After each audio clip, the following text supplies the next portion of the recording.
There is a version of you that exists right now, in this very moment, that you have never met. A version that wakes up without the weight of yesterday pressing down on your chest. A version that moves through the world with a quiet certainty, not arrogance, but something deeper, a knowing, a stillness. That version of you is not a fantasy. It is not some distant dream reserved for people with better circumstances, more money, more luck, more time. That version of you is waiting. And the distance between who you are right now and who you could become is not measured in years. It is measured in decisions. But here is what no one tells you. Most people will live their entire lives and never close that gap. Not because they lack talent, not because life was too hard, but because they never understood what was actually standing in the way. And that is what we are going to talk about today. Not the surface level advice you have heard 1,000 times. The most painful form of procrastination is not the kind where you are lost. It is the kind where you are clear, where you know exactly what to do, and you still do not do it. Let me ask you something, and I want you to answer honestly. Not for me, for yourself. What is the thing you have been avoiding? The conversation you need to have, the project you need to start, the habit you need to build, the decision you need to make. What is it? You know, you have known this whole time, and the reason you have not done it is not because it is complicated, it is because it is uncomfortable, because starting means admitting that you could have started sooner, because finishing means you will have to face the next thing, because doing the work means you will have no one left to blame if it does not turn out the way you hoped. So you delay, not out of laziness, out of fear. Fear dressed up as logic, fear pretending to be planning, fear hiding behind the excuse that you are just not ready yet. But let me tell you something, you will never feel ready. Readiness is not a feeling, it is a decision. And the longer you wait for the feeling, the longer you stay stuck. I want to tell you about a man I once knew. He was brilliant, the kind of person who could see solutions others missed, who could explain complex ideas in simple terms, who had more potential in his little finger than most people have in their entire body. But he never built anything. Not because he lacked ideas, he had too many. Not because he lacked time, he had plenty. He never built anything because he could never start. Every project he considered, he would spend weeks researching, planning, preparing. He would buy the books, take the courses, create the spreadsheets, and then right when it was time to actually begin, he would find a reason to wait. The timing was not right, the market was uncertain. He needed to learn one more thing. And so the idea would sit there untouched until it rotted, until the excitement faded, until he convinced himself it was not a good idea anyway. And then he would find a new idea, and the cycle would repeat. Research, plan, prepare, delay, over and over, for years. He is in his 60s now, still brilliant, still full of ideas, still waiting for the right moment. And the tragedy is not that he failed, it is that he never tried. He knew how to do the things he dreamed about. He just never let himself do them. I think about him often, because I see pieces of him in myself, and I see pieces of him in you. We all have that voice, the one that says not yet, the one that says wait, the one that says you need more before you can begin. But that voice is not protecting you, it is paralyzing you, and every day you listen to it is a day you lose. There is a concept in physics called static friction. It describes the force required to move an object that is at rest. And here is what is interesting. Static friction is always greater than kinetic friction, meaning it takes more force to start moving than it does to keep moving. Once something is in motion, it takes less effort to maintain that motion. But the initial push, the moment of breaking free from stillness, that is the hardest part. Your life works the same way. The hardest part is not doing the work. The hardest part is starting. The hardest part is overcoming the inertia of inaction. The weight of all the days you did not begin pressing down on you, making it feel impossible to move. But once you start, everything shifts. The resistance decreases. The momentum builds.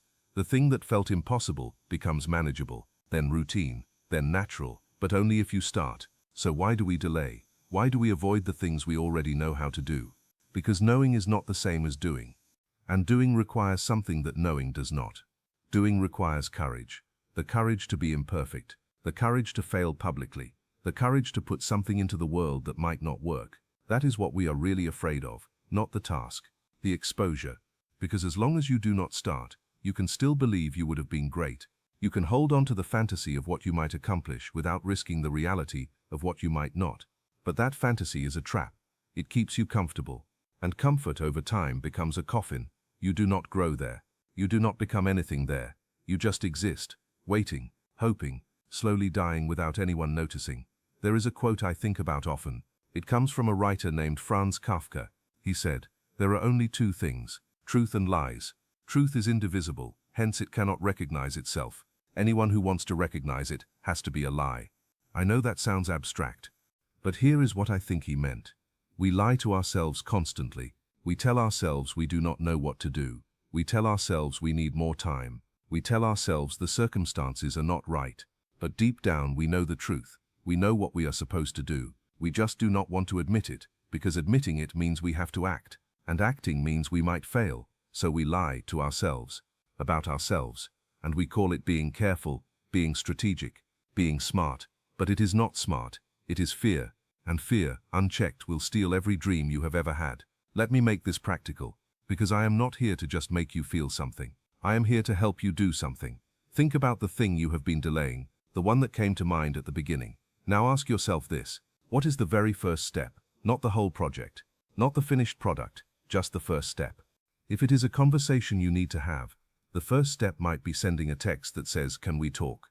If it is a business you want to start, the first step might be registering the name. If it is a book you want to write, the first step might be opening a blank document and typing the first sentence. Just one step. That is all. Because here is what I have learned. You do not overcome procrastination by thinking about it. You overcome it by moving. Movement creates clarity. Action creates motivation.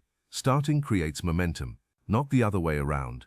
You do not wait until you feel motivated to start. You start, and the motivation follows. This is the secret that productive people understand. They do not feel different than you. They are not more disciplined by nature. They are not immune to resistance. They just know that waiting for the feeling is a losing game, so they act first, and they let the feeling catch up. I want to tell you something that might be hard to hear, but you need to hear it. Every day you delay is a day you vote against yourself. Every time you say tomorrow instead of today, you reinforce the identity of someone who does not follow through, someone who talks but does not act, someone who dreams but does not build. And over time, that identity becomes who you are. Not because it is true, but because you made it true through repetition. The good news is, it works both ways. Every time you act despite the fear, you vote for a new identity. Someone who does hard things, someone who follows through, someone who does not let discomfort dictate their decisions. And over time, that identity becomes who you are too. You get to choose, every day, with every action you take or do not take.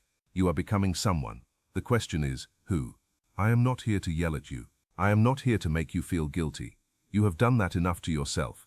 I am here to remind you of something you already know. You are capable, right now, today. Not after you learn more, not after you feel ready, not after the stars align. Now, you have everything you need to begin. The only thing standing between you and the life you want is the decision to stop waiting. And that decision is yours. It has always been yours. So here is what I want you to do. When this video ends, do not scroll. Do not click on the next one. Do not check your phone. Take 90 seconds, just 90, and do the first step of the thing you have been avoiding. Send the text, open the document, make the call, write the first word. 90 seconds, that is all it takes to break the pattern, to prove to yourself that you are not stuck, that you can move, that you are more powerful than the fear that has been holding you hostage. 90 seconds, and then if you want, you can stop. But I promise you, you will not want to. Because once you start, you will remember something you have forgotten, that doing feels better than delaying, that action is medicine for anxiety, that the version of you on the other side of this moment is waiting, and they are proud of you for finally showing up. You already know what to do, you have always known.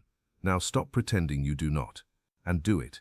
If this message reached you, if something inside you shifted, stay with us. Subscribe, not because we need the numbers, but because you need the reminder, and we will be here, every time you forget, every time the resistance creeps back in, every time you need someone to tell you the truth. You know what to do. Now go do it.